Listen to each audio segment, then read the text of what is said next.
Hi, everybody. We're going to get started with the accessible Python courses for middle school and high school. I'm Sofía De Jesús. I'm going to put my presentation up in a second. But I wanted to let you all know that Justin Souza is also in the chat. And Terry is also there. So if you have any questions and you want to post any questions in there, please feel free. I will interrupt. I will answer questions as they come in. Because I want to make sure that everybody gets whatever answers they're looking for as soon as I can get them to them. So that said, let me just share my screen real quick. You have access to these slides, so I'm going to give you that link. It's in the chat for you. So first of all, let me just tell you who I am, what I do. So my name is Sofía De Jesús. I am an educator. I have been an educator for over 20 years. I recently published a book, Applied Computational Thinking with Python. It was actually done at the end of 2020 in the midst of a pandemic. So don't ask me too much about what's in the book because I don't remember at least half of it. But yeah, so I've been working in education as a math teacher and then later on as a STEM and computer science teacher. And then last year I joined Carnegie Mellon University to work on their CMU CS Academy content, the courses, the Python curriculum that we offer, which everything that I'm sharing with you is 100% free. It is not free for a little bit. It is not a trial period. The student accounts are not charged, and the teacher professional development is also not charged. We do not charge you for the use of our content or our website or anything that we do. So right now, like I said, I'm working with Carnegie Mellon University and I'm doing that now full time. Last time I presented, I was just finishing my part-time work with them so that I could start my full-time position. So if you've heard me speak, you know that I've been transitioning out of education since March of last year. So who we are. So Mark Stalick and David Cosby are our founders. And they are two professors of education, of computer science at Carnegie Mellon University. And they both have a very vast amount of knowledge in education. They were both teachers first. They both taught at the high school level. And they have a passion for making sure that computer science is something that is accessible to every student. And that piece, the accessibility piece, is why it's so important for us to continue to offer this for free. Because what we know is that when we put a price point on what we have, we are going to be limiting that for the people that, for the communities and the groups that are most underrepresented, because those are usually and typically the schools that will not have a budget, may not have a teacher or a way to train a teacher. And so that's one of the reasons why this was so important for them. This happened because the teachers in Pittsburgh were looking for curriculum in computer science, because as you know, a few years ago, even looking back just 5 years, there was a lack of curriculum. It's not like your other areas where, you know, there's textbooks in math and there's textbooks in all sorts of other content, but computer science is still fairly new in terms of the educational content. So teachers were looking for not just a curriculum, but training, because many of us computer science teachers have been something else in a previous life, like a math teacher, or I've trained Spanish teachers too. So that's how that happened. And now we have 5 courses available. We have our CS0, which is our introductory course, and then CS1, CS2, and I'm going to talk about each one of them, CS3, and then APCSB. Our APCSB curriculum is in partnership with Code.org. One of the most important things that I'm going to say, and I have another slide of this at the end as well, is that we have free professional development. So right now we have our first one running this week, but we have 3 more opportunities in, nope, never mind, 2 in English, 1 in Spanish. And the sign up links are in the slides. So if you would like to sign up, again, it's free. And we also have an asynchronous version of our PD that you can access as soon as you have a teacher account. So if you're interested in having an account, all you have to do is submit your information and request an account, sign up for an account, and then we will approve that, and then you'll have access to that. You just need to be a teacher in a K-12 classroom to be able to do that, including homeschool teachers. So CS0 is our, I'm going to go pretty quickly over these because I want to talk about the actual curriculum and the tools that you'll have. But CS0 is our 4-unit course. It's goes through some of the basics, including some mouse functions, so that you have, you can animate. You also have groups, and we have some on steps. So there's animations of graphics that you'll be able to see, and it has a lot of the basics of what a Python course would have. But I used it as an elective in my middle school classroom, but some teachers will use it for a club or a summer program or an after-school activity, or if they have a short kind of trimester length course that they want to offer, that's what you would use a CS0 for. CS1 is our flagship. It's a full year course. It goes through conditionals, it goes through loops, functions, lists, everything that you can imagine in a CS1 course. And it's 12 units long, and it's available for teacher verified accounts. And the reason why that's there is because we do offer a mentor account. So for anybody who is still planning to be in the classroom but is not yet, or is partnering with a school or something to offer some courses, we have different types of accounts for them to be able to access the course or the content. And there's ways for a mentor to get a CS1 access as partnership with a teacher. So if you have questions about any of that, you can just let me know. My information, my email is in the chat, which I will put in a second. But it is important that you know that at any point, if you have any questions about accessing any of this, you can just send us an email directly, or within the site, there's ways for you to contact us. And then CS2 is applications. CSP is our code.org partnership. CSP is for the Python. So code.org has the JavaScript programming units. We provide Python versions for that, for anybody who wants to use Python as the programming units. So they're basically just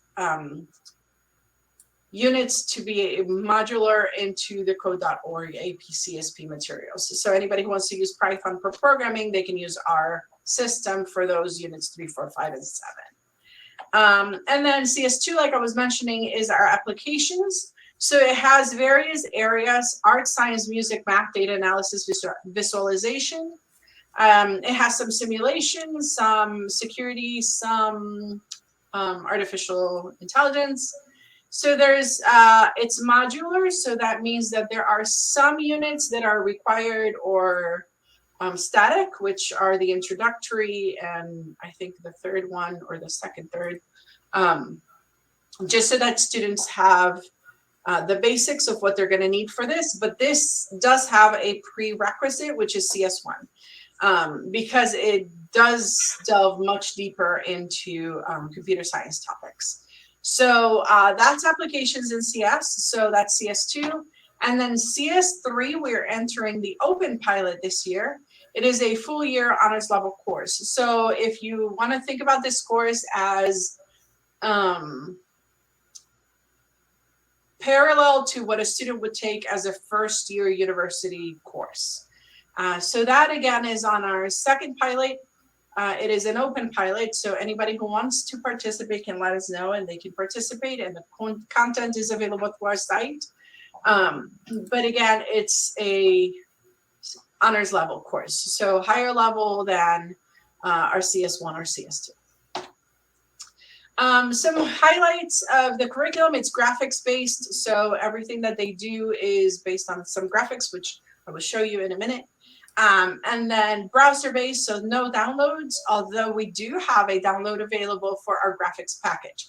So if somebody wants to use Python on their computer because they're using other libraries, etc., they are welcome to use our package, and they can use everything that they would use on our site as well.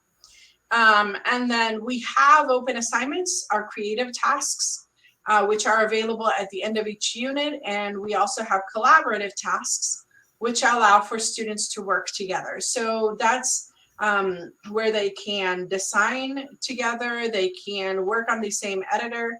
So if I'm here and Justin is in Texas, Justin and I can still work on the same editor if I'm in the classroom and the teacher has put us together in a group. And then it's available in multiple languages, and this is important: English, Spanish, and German currently. It's expanding into more of them. We offer the curriculum CS0, CS1, and we are currently working on CS2 and CSP translations for Spanish. We are hoping that by no later than the end of September, CS2 will be available. Our goal is end of August, but we all know that I can't promise anything yet. But Spanish is important, especially here in the United States, because a large population speaks Spanish as their native language, or the language that they speak at home is Spanish. And so part of what we've learned in the access to curriculum is that for students who don't speak English, programming can be a little difficult because they are processing or decoding twice. So it's double decoding. They're decoding the technical language in English, and they're also decoding the programming and trying to translate all of that into their native tongue. So that's one of the reasons why we decided to go into offering this in Spanish, so that students can toggle back and forth even if they are in an English speaking classroom. So if I as a teacher have opened the course so that it's available in Spanish, then a student in my classroom can use it either in Spanish or English, and still be able to program and create everything, and I'll still be able to run my classroom in either language. And then there's auto-graded exercises. So we do have an auto-grader for the exercises. The only thing that doesn't have an auto-grader is the creative and the collaborative tasks, so because those are fully original works from the students. And then again, like I mentioned, professional development is available and free of charge. So everything is free. I say that so many times, and I know that I have that in many of the slides, but that's because no matter where I go and when I say that it's free, the questions that I get are for how long and which parts. So everything is free, and then there's no, it doesn't expire. So again, everything is there. And then for the accessibility part, so again, it's free for everybody so that everybody can access it. And so that schools who may not have either the teachers to teach it, or the budget to buy any other course work, they'll be able to get training. So if there's a teacher that's interested in offering a section of computer science, they can get training from us, and then they don't have to pay for the curriculum. And then we also have tools to identify figures, colors, and all the details, which is what we call the inspector. And the inspector is there because as we wanted to make sure that students could grab all that information from the images, but we were going through our accessibility audit and making sure that color blindness wasn't an issue, that students could make things bigger, smaller, etc. So we have tools to make sure that the content that we're presenting is as accessible as possible. So the inspector tool, this is a canvas. The canvas is where you see the things that you've created.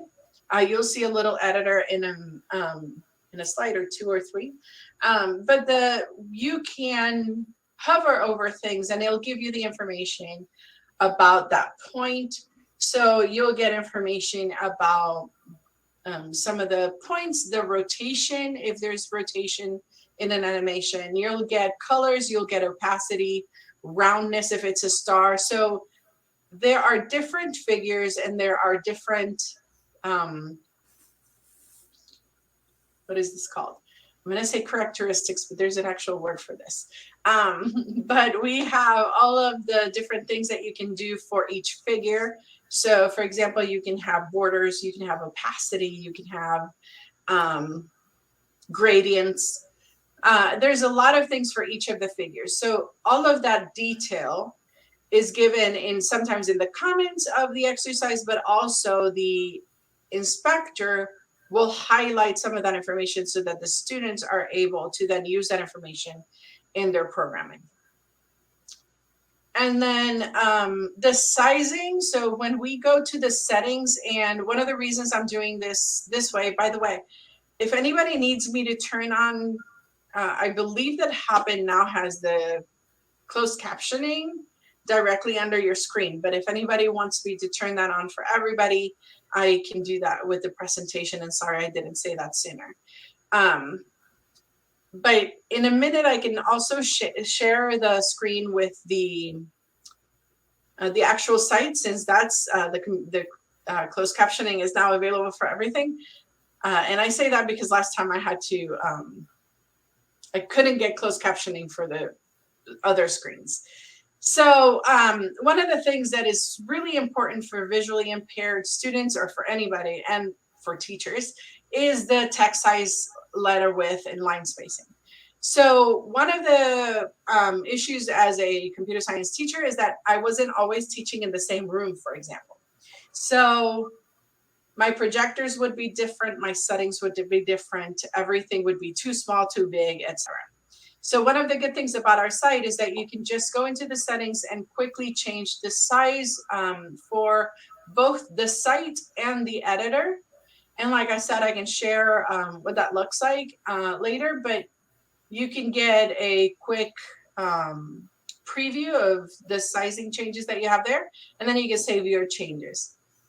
So that's available both for the teacher as they present, but it's also available for the students. So every student has access to this menu, which means that we are not controlling how all of the students are seeing things. Each student can adjust this, the work and what they see to their own needs. So that's one of the readability issues in accessibility that we have implemented, but it's not the only one, and it's not the only thing that we are working on currently. Right now, there are a few other things that we are hoping to implement in this summer. Sizing of different screens, not just the text, but the screens of the editors, etc., layouts. All of those things, we are making sure that they are as accessible as possible for all users. Language settings, again, this is the same screen that I was sharing the text settings there. You would just click on language to expand that, and then you can choose a language there.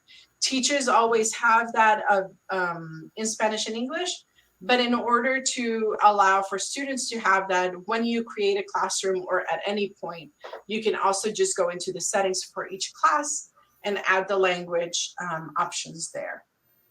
And then we are currently working, it's in pilot, and we are using it, Justin, myself, and all of the staff members use it for our translation purposes, instead of having to go through the programming and Git nightmares that we used to. So we have a community translation tools that will allow all teachers who, for example, if I'm somewhere else and I need it in Portuguese, I can translate sections of it and then provide that in a community translation so that you can share more languages, more options for your own students and your own needs.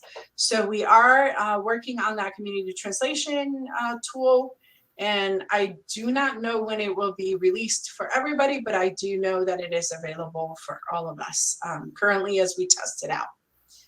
And then one of the other tools that we have that is not just a pedagogical tool, but it also allows for access for pedagogy practices that help with culturally responsive education and such, are our creative and collaborative tasks. These are end of the unit projects They are fully open, so there's nothing there. The only instruction is for the teachers to provide some guidelines if they would like, but it is for students to be able to create something completely original using all of the concepts that they've been learning up to that point. So if you're in Unit 2, all of these shapes that you learned in Unit 1, and then some of the conditional or the mouse functions that you've learned in Unit 2 would appear in that, the creative and collaborative tasks. And then the collaborative tasks are super important because that's where students get to work with together. And as we know, peer programming is extremely important and helpful for students.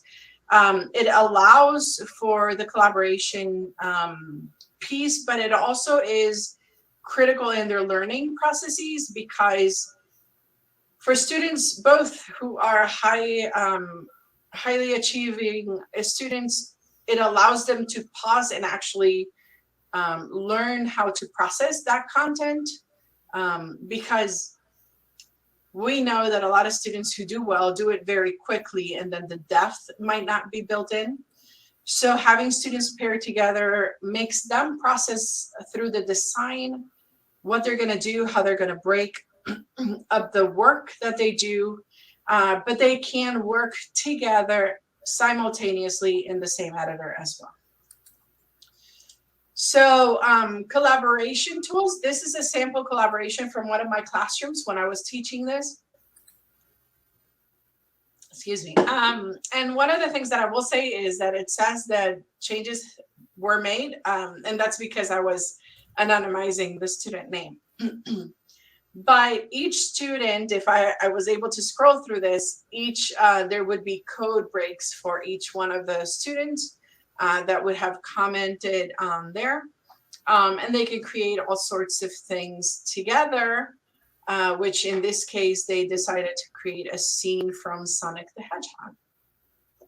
So this is what I was talking about. This is the editor. This is where, this is this teacher view in this case, which has the code right here, feedback for student. So you can actually create qualitative feedback and send to your students. In collaborative tasks, it sends to all students in the group. And then you have the screen with the visual, which is the canvas. That's what we call the canvas.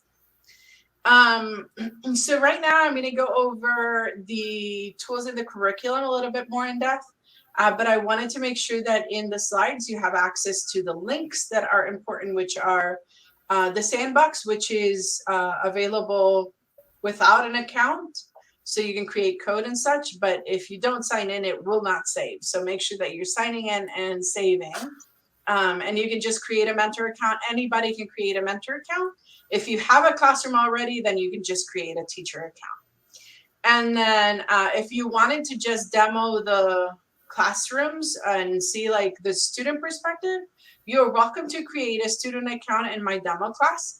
So you can go through there and see what the experience is like for a student. And again, this information is available in the slides and you can just click through there. And then the student code number is there as well. So these are, I'm going to go over some of the tools that you would see. And again, if you have questions, please feel free to post them. I will answer questions. I haven't seen any, so I hope I didn't miss anything. But these are some of the available tools. These are not an exhaustive list of any of this. And I want to make sure that you all know that these tools come from a lot of feedback from teachers. So if you have an idea or if you've been using this before and you know that there's a thing that would make life for you, for your students, and for other teachers better, we are more than happy to hear out the ideas and then we implement as we can. I will say this, we have a very long list of ideas, and depending on priorities, some ideas get shifted down and shifted up and all of that. But you see the changes in the offerings that you would then see in our courses.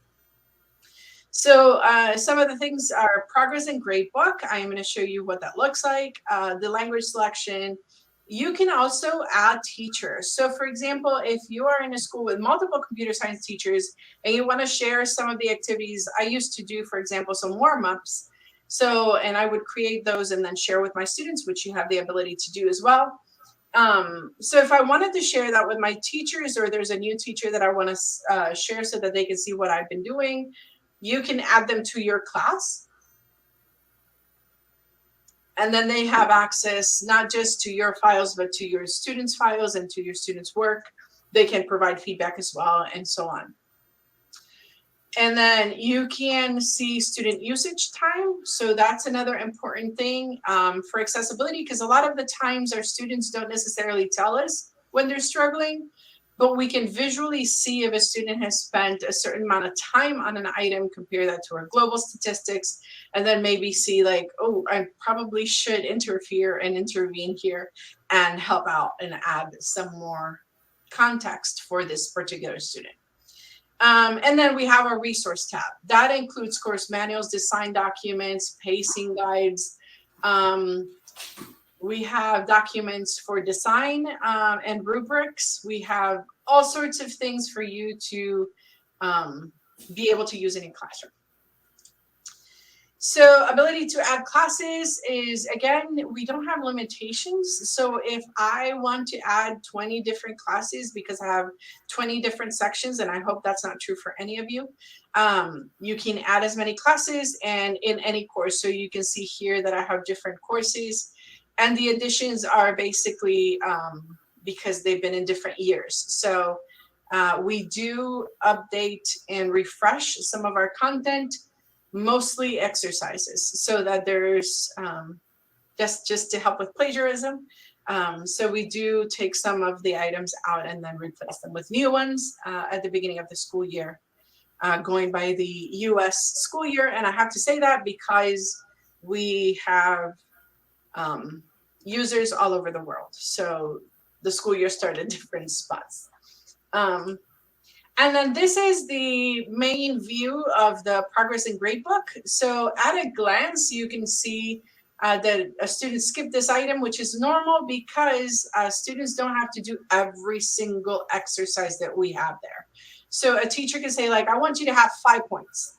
And so students can choose how they get those 5 points, because there are items that are 1 point, items that are 2 points, other items that are 3 points. So the 3-point items don't give a lot of information or hints, where a 1-point item would. So teachers can choose to say, you have to do these 3 items, or they can say, I just want you to have 5, or I want you to have one of the 3 pointers and then everything else you can choose. That's up to the teacher, and they can adjust the points that they require from students.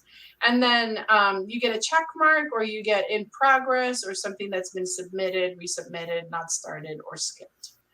So you can see all of that information just at a glance in your student progress. So the statistics that I was talking about, there is one statistic that just says like how much time a student has spent in CMU in general, and that's in your progress and gradebook on the bottom half of that page. But there's also the exercise specific data. So for example, in this exercise, and mind you, I will say that I would have intervened here, but this data was not available when I actually taught this class. So this is a newer edition, but this would have been extremely helpful because each bar is 10 minutes. So you can see that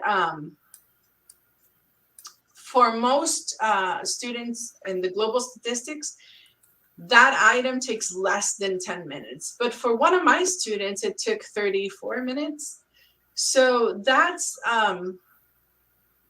something where I would look at that and say like, hey, do you need any help?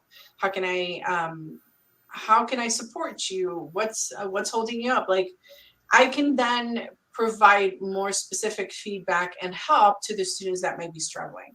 So you can see that data, those numbers can be important. Like I said, because this is a newer feature, there are some that are not logged, and so you would expect to see a green something in all of your students. This class, again, was 2 years prior to the implementation of that data. And then each item provides you with the opportunity to give feedback. So you can go into the code of each student And to do that, in this screen, you would just click on the student, so student 1 under the exercise that you would like to, and then you would go and provide feedback.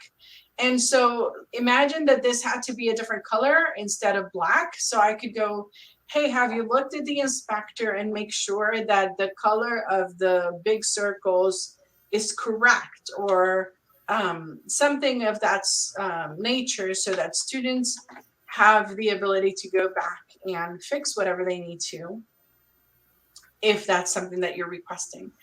On a collaborative and creative task, there's going to be additional options here for resubmission or request for resubmission and so on. So it locks it when they submit it, but then you can unlock it so that they can go back and work. And then AutoGrader, the AutoGrader exists for every exercise except for creative and collaborative tasks, because those are original. But it will give the student, for example, in this item, it says that I ran it 3 times, that I'm still missing a point for this section. So my teacher wanted 4 points. I've only gotten 3 so far. And then if I get it incorrect, it will tell me that there's an error executing the user code. And then it says, see the highlighted case. So you can see that this case is highlighted because we also have test cases, which lets students see a program in a specific time or for a specific call, so that they can compare theirs, because we always have a solution shown so that they can see what it's supposed to be and then what theirs is.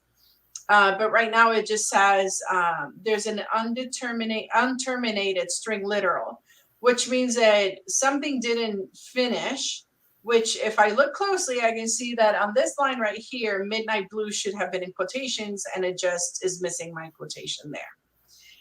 So like the AutoGrader will give me feedback, and the students will be able to go back and try to fix that. And then support features. Support features are 2 of the most important things. One of the most important things, but there's 2 options there that are the main things for support. And that's the support tab. So this little tab exists on all the pages in our course. That's for teachers to click on whenever they need help, or when, we get a lot of different types of questions, such as, hey, I think this code was right, but the AutoGrader is saying not, and I cannot find it.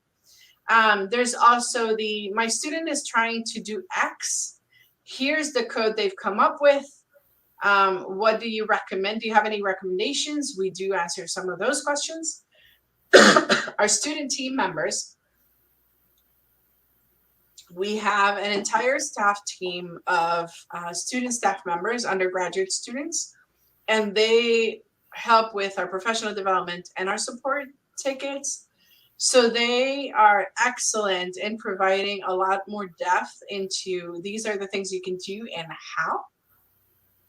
So using that support tab gives you access to all of the students that have gone through this and looked at it and can provide you some feedback, but they were students a couple of years ago. So that helps them in the way that they see these problems and the experiences they've had, and they can have a lot of recommendations that are really great for teachers. And then, and you'll also sometimes get a response from myself or some of the other full-time members. And then the other thing is a teacher forum. The teacher forum is a place that exists in our teacher portal for teachers to collaborate with each other, ask questions in a general. So if you want to ask a question out of not just our team, but other teachers, or how have you been doing something, or in this case, like you can see, like anybody having problems with PyPy library. So I can tell, for example, that one of our engineers, developers went in and answered that question. They would know that answer, I would not. But there are a lot of things in the teacher forum where teachers help each other. They help with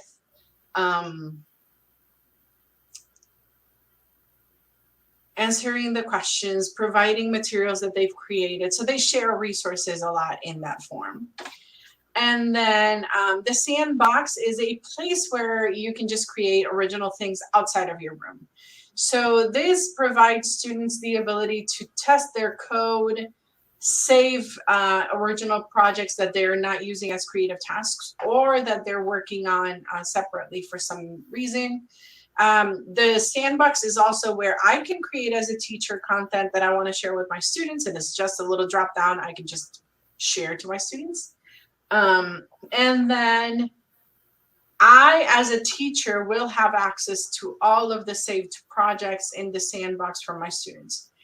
And I say saved on purpose because if the students do not click save, they do not save. So the sandbox will only know how to, that it needs to save once it's given a name. So once they save the project, it will continue to keep history.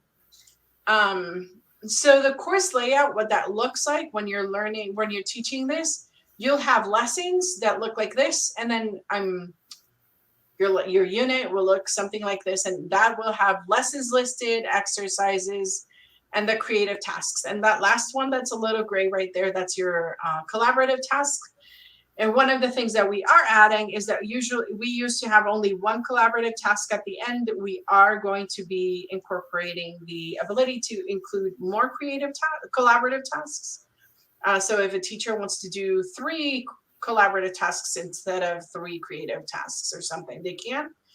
And we are also considering and verifying how we're going to incorporate this, but we are going to give teachers the ability to make other things collaborative as well. So there may be some items that get to be collaborative. And then there's another tool that's coming out where teachers can create their own exercises. And so a lesson looks like this. So the notes, where you have notes throughout, and then this would be interactive. So you would click that button and you can see what that does, but it is also editable. So I can go in and change what it says on line 2 or line 1.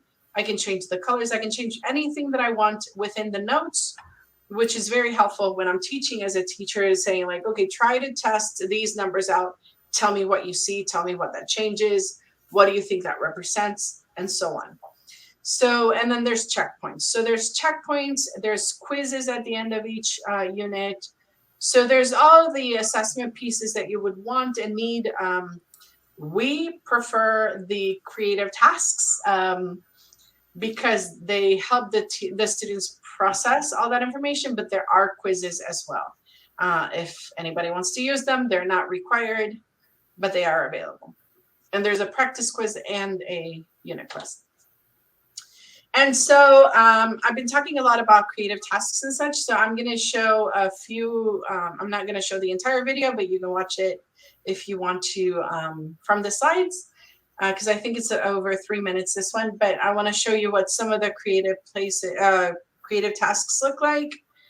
And keep in mind that they're from different units, so they get more complex as you go.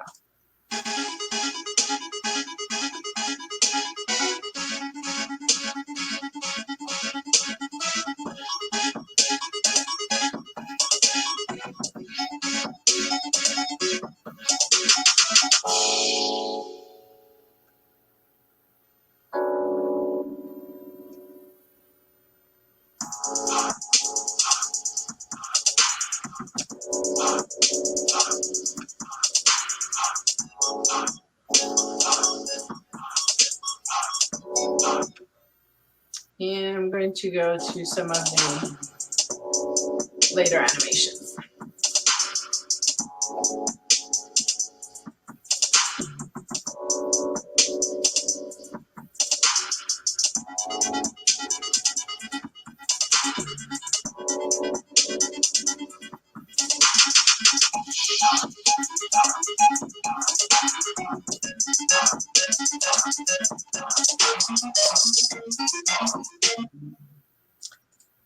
All right, so again, before I'll stop for sure to let you ask some questions. The upcoming free PD, there's one this week, and then there's one in July in English, one in July in Spanish, and then another in English in August from the 1st through the 3rd. And you can sign up using either one of those sheets. Well, one is in Spanish, one is in English. But if you have any questions, now is the time for you to ask me any questions that you might have. And I did want to just go to the site and show you real quick what the sandbox looks like. So this was the sandbox, and this is my files. So for example, I can go into my files, and this is some of the activities that I would like send my students, and they could adapt and adjust their code. And the way that you share that is simply by share to my students. So I can just click here, click share. So this is the sandbox. This is my teacher portal. So everything that you've seen there in my slides is available to you. You can see the courses. You can see the exercises and everything. And as a teacher, you do get your sample solutions. So it's not like we're leaving you to figure everything out on your own. We will not do that to you. But that's what our site looks like. So I'm going to stop sharing. Anybody have any questions that they might want to ask before the session is over?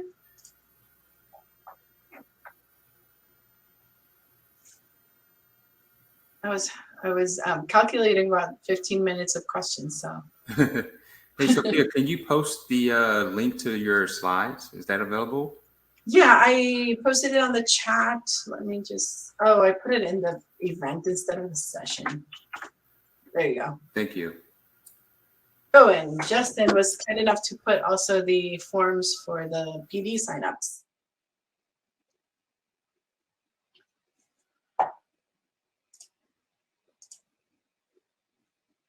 And I see Brian mentioned that they have a new Python, Intro to Python course for Georgia. So yeah, please send anybody that needs content curriculum, please send them our way. We're happy to help out.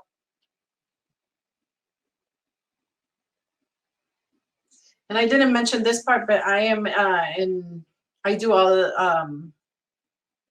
the outreach for Spanish and work with the Spanish team. And we have a full team of Spanish-speaking staff members that also answer the questions in Spanish if there's teachers that need that.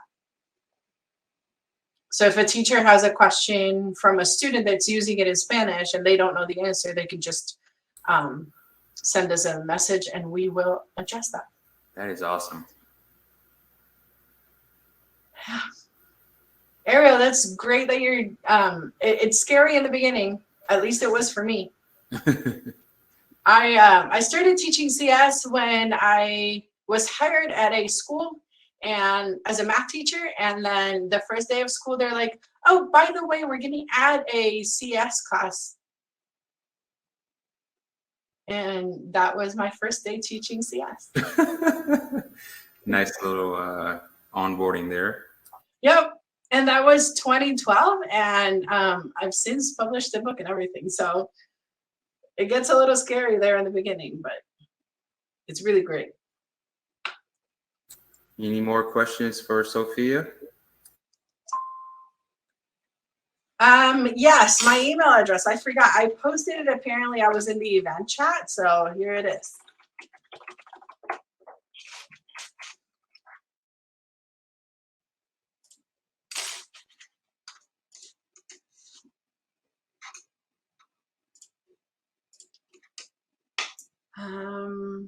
Let's see.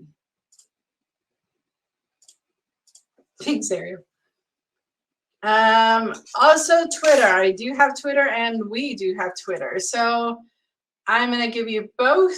My Twitter is The Nerdy Geek. I have a website under that name as well. And then CMUCS Academy is under CMUCS Academy.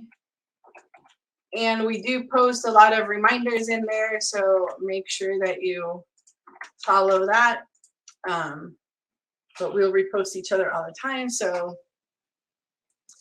teachers do ask us stuff there too. So, and they share their projects with their students in Twitter a lot, which is a lot of where I got a lot of ideas when I was in the classroom, because other teachers shared what they were doing.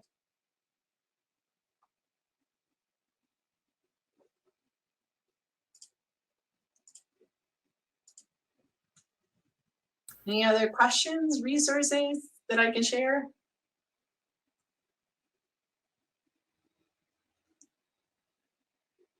If there's no more questions, again, those are all the ways that you can communicate with us. And you can find us with the same username, CMUCS Academy, on Instagram. I think Facebook as well. So make sure that you just let us know if you need any help at all. And like I said, I'm available, and we have the support tabs open. So please feel free to reach out with anything that you need. Terry, do you have anything for them? No, I think that's it. If there's no other questions, just keep in mind we are recording the session so that folks who couldn't make it can watch it at a later date. All the links that you've added in the chat, we're putting it in one big document to send out for all the sessions that we're going to have over the next 2 days. So if folks miss the link, we'll still get it to them. Awesome. Thank you so much. And Justin just posted our Instagram and Facebook as well. Oh, thank you, Justin. He's on it. Yep. All right. Well, thank you so much, everybody. And I hope to see you, some of you at CSTA maybe, and in the next coming weeks in our site. Awesome. I think there's going to be a break between 3:05 and 3:15, and then we'll have one last stage presentation. Perfect. Thank you so much. So thank you all.